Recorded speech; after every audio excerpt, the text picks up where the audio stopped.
Et là, je pense qu'on a notre ami Yann Vadnet qui est au bout du fil, qui va nous parler probablement. Oui, allô? Avez-vous écouté un peu le témoignage de Louise? Bien sûr, depuis le début même. Ah, ben bravo! Et là, on est rendu au point fatidique où on ne peut pas aller beaucoup plus loin dans ce qu'elle a vécu sous hypnose ou qu'elle aurait révélé et que peut-être vous allez poursuivre. Est-ce que, Yann Vadnet, vous êtes prêt, le Garpin? Pouvez-vous d'abord nous dire qu'est-ce que le Garpin? Bien sûr. Bonsoir à tous. Bonsoir à Louise. Bonsoir. On l'a jamais Aux rencontré? nombreux auditeurs. Non, j'ai jamais. Alors, le GARPAN, pour le rappeler, c'est un groupe d'assistance et de recherche pour les gens qui ont vu des ovnis, à savoir les témoins. Alors, nous recueillons les témoignages et nous faisons en sorte de pouvoir les publier de façon professionnelle pour sensibiliser la population et éventuellement les autorités à cette réalité manifeste et concrète. Est-ce qu'on peut savoir ce que signifient les lettres G-A-R-P-A-N? Oui, bien sûr. Hein, c'est le GARPAN, c'est le groupe d'assistance et de recherche sur les PAN. Alors, les PAN, comme vous savez peut-être, c'est le nom scientifique des ovnis, tel qu'ils l'ont développé en France. Qui veut dire?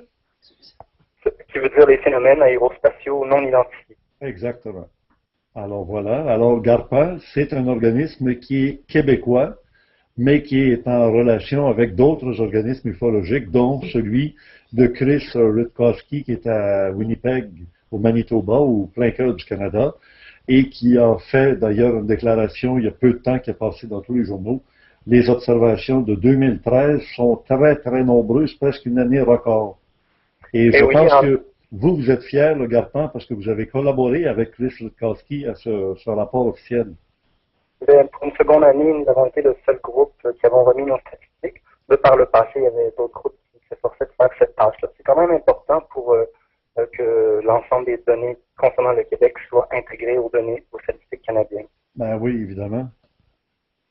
Et je pense qu'on reconnaît que sur les 7 cas les plus importants de l'année 2013, il y en a 3 qui sont fournis par le Garpin à Chris Rutkowski. C'est exact? Oui, en effet, c'est bien notre fierté. Ça ne veut pas nécessairement dire que c'est les 7 meilleurs cas. C'est dans le sens que c'est pour la plupart des observations qui ont été vues par plus d'un témoin, qui ont été bien investiguées et puis bien sûr qui sont très bizarres en soi. Oui, hein? Alors, vous avez entendu le cas de Louise, c'est pas la première fois, là. On a fait cette rencontre parce qu'elle avait été prévue avant qu'elle vous rencontre. Vous avez fait une rencontre par téléphone, je pense? Oui. C'est ça.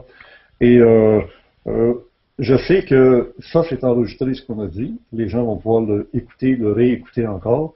Et là, on se rend compte, moi, je t'ai entendu il y a déjà un an et plus, là, ici, faire ton témoignage. Tu arrives dans les mêmes détails exactement avec... on sait aussi que le langage non verbal, c'est-à-dire en dehors de tes paroles, ta gestuelle, ton regard, quand tu cherches quelque chose, tu regardes en l'air parce que tu le cherches vraiment. Quelqu'un qui regarde en bas pour chercher quelque chose, c'est quelqu'un qui est dans le mensonge, qui essaie de trouver comment briller l'information qu'il va donner. Dans le langage oui, en effet, on a une témoin privilégiée en la personne de Louise, qui malheureusement son conjoint est décédé, alors on n'a pas le second témoin.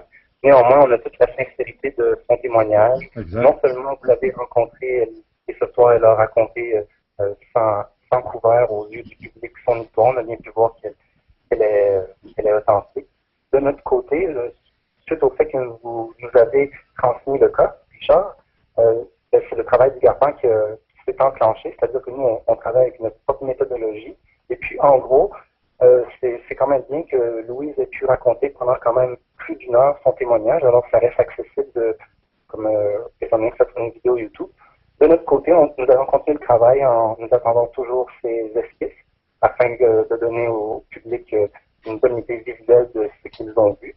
Et puis, effectivement, nous aussi, on prend une petite vidéo d'enquête, comme à l'habitude, pour synthétiser l'ensemble des principaux moments des nombreux épisodes de son témoignage avec la reconstitution géospatiale telle que vous l'avez fait et toute la documentation régulière.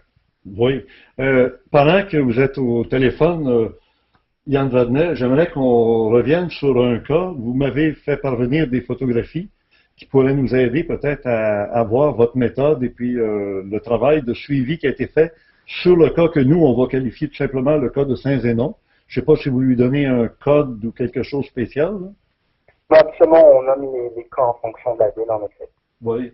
Alors, les gens vont sans doute reconnaître le dessin de l'être qui avait été vu par un certain monsieur. Sa femme avait vu un ovni rouge qui avait laissé tomber des petites boules sur le garage. La proportion entre le garage et l'ovni en question est exacte. Et puis, c'est un montage des dessins faits par le témoin lui-même. Ça, c'est important. Je suis sûr que Yann Waldner va vous demander de faire des dessins.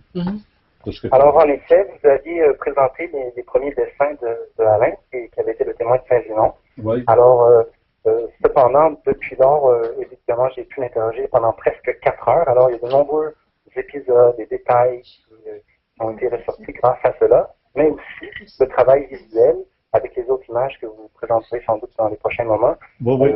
Le témoin a pu mettre finalement de la couleur sur ses esquisses, et aussi faire un second dessin très détaillé du visage de l'être. Et puis, ce qui rendra ce cas si exceptionnel, c'est que, bien évidemment, les RR3, les rencontres de troisième type lorsqu'il y a un humanoïde, c'est très rare.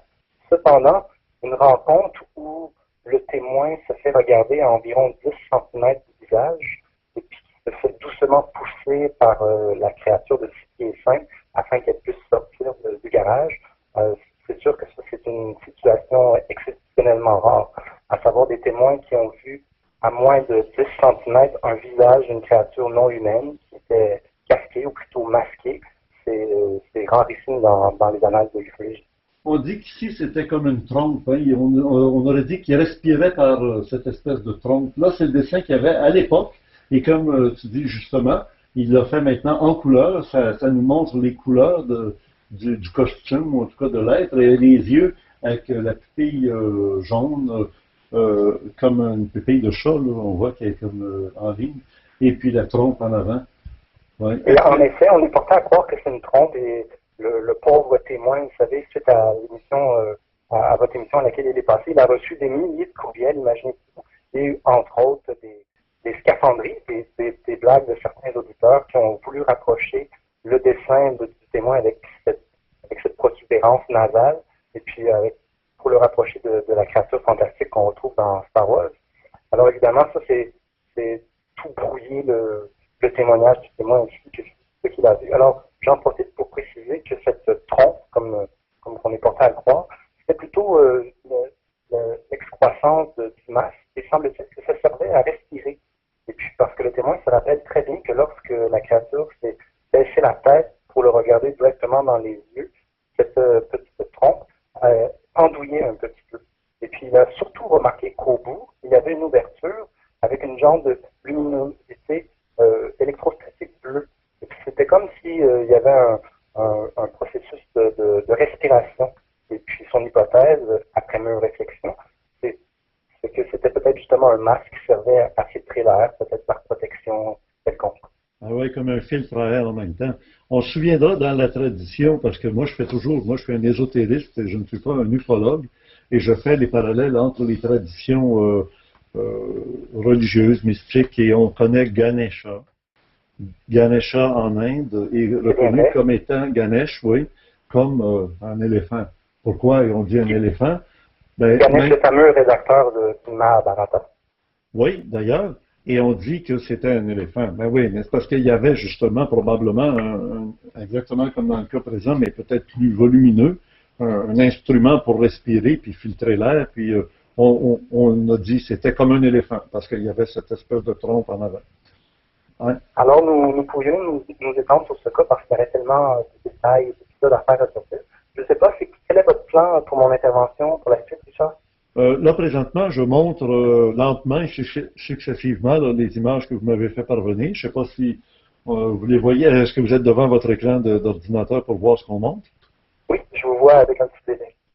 Oui, c'est ça. D'à peu près, il y a un délai entre ce qu'on dit et ce qui est vu sur Internet en direct. Parce qu'il y a de la censure. Non, c'est pas parce qu'il y a de la censure, c'est juste les transpondeurs d'Internet, c'est un petit peu plus long, c'est juste ça. Alors, c'est sûr que s'il m'entendait parler, présentement, ce que je dis, il va l'entendre seulement chez lui sur Internet dans 15 secondes, à peu près. 30 secondes même, hein, oui, c'est ça. Alors, on voit le personnage, le dessin qu'il nous avait fourni à l'époque, maintenant qui est beaucoup plus beau, en bleu, là, c'est de face. Et si on le voit de dos, ici, on voit qu'il y avait comme une échancrure ou quelque chose verdâtre dans le dos. Avez-vous des commentaires à ajouter, Yann? Bien sûr, beaucoup de Allez-y, commentaires. allez-y. Alors, tellement que je ne saurais même pas par où commencer. Évidemment, on va s'attarder à l'humanoïde. Je rappelle que c'est un cas ufologique dans le sens qu'il y a un ovni qui a été observé 6 jours auparavant par la conjointe du témoin. Ouais. Alors, le dessin de l'ovni rouge, ça a été fait par, le monsieur, mais ça leur a pris 3 heures, et puis, parce que c'est lui qui est bon en dessin, alors il a écouté sa femme, et puis il a fait plusieurs tests pour arriver à ce dessin-là de l'ovni rouge.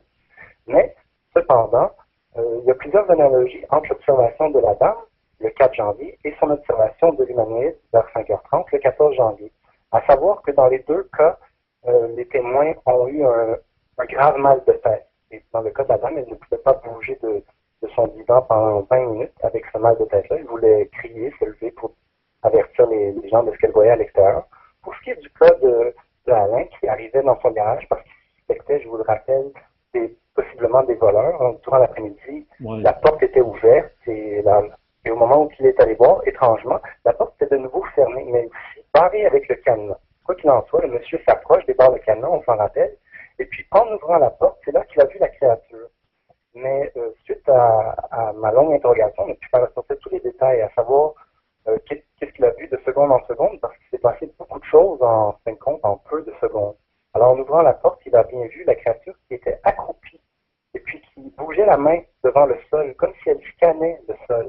Et puis une fraction de seconde plus tard, elle s'est tournée le cou en regardant vers l'arrière, mais sa tête est allée plus loin que ce que nous sommes capables, elle est allée vraiment jusqu'à l'arrière. Et puis l'humanoïde s'est rapidement levé en se torsadant et puis en flottant un petit peu. Et puis en se redéposant sur un seul pied, que l'humanoïde a pesé avec sa main droite sur son poignet gauche.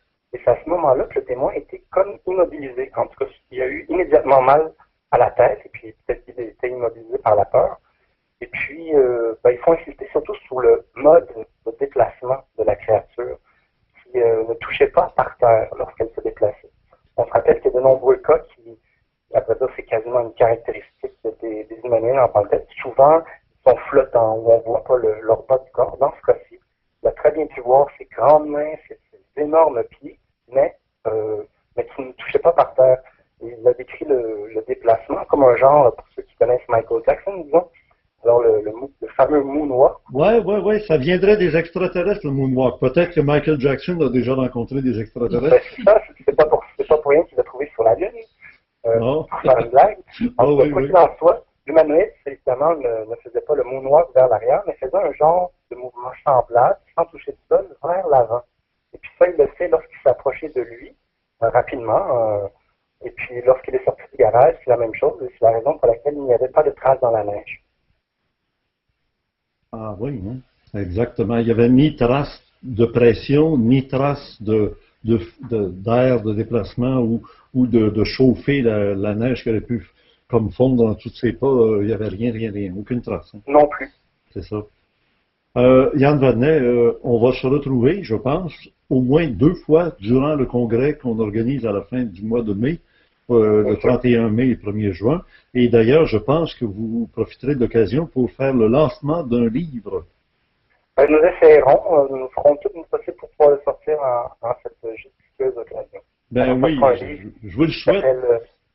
Enquêter sur les ovnis pour comprendre notre réalité, ça veut dire que ça révèle l'essence de la raison pour laquelle nous faisons des enquêtes psychologiques. C'est à cause qu'il y a un mystère qui est révélé, de la réalité qui est révélé par ces apparitions sporadiques qui est mystérieuse. Oui. Ben, bravo. Et puis, j'en profite au passage aussi pour les nombreux auditeurs pour mentionner que pour les gens qui habitent dans la région de la ville de Québec, le Garpan offre un atelier d'initiation en ufologie chaque fin de semaine, les samedis ou dimanches, ça dépend des inscriptions.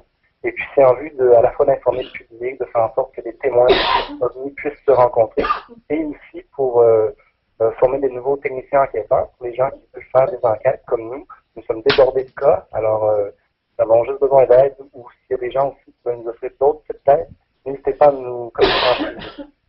On voit que l'adresse du Garpan est ici mentionnée. C'est www.garpan.ca. Garpan.ca. Alors, bien ça. c'est parfait. Vous avez déjà un site, là. Si les gens font ça, sur Internet, ils vont tout de suite voir qu'il y a un site qui fonctionne déjà, là. Ah, bien sûr. Bon, c'est bon.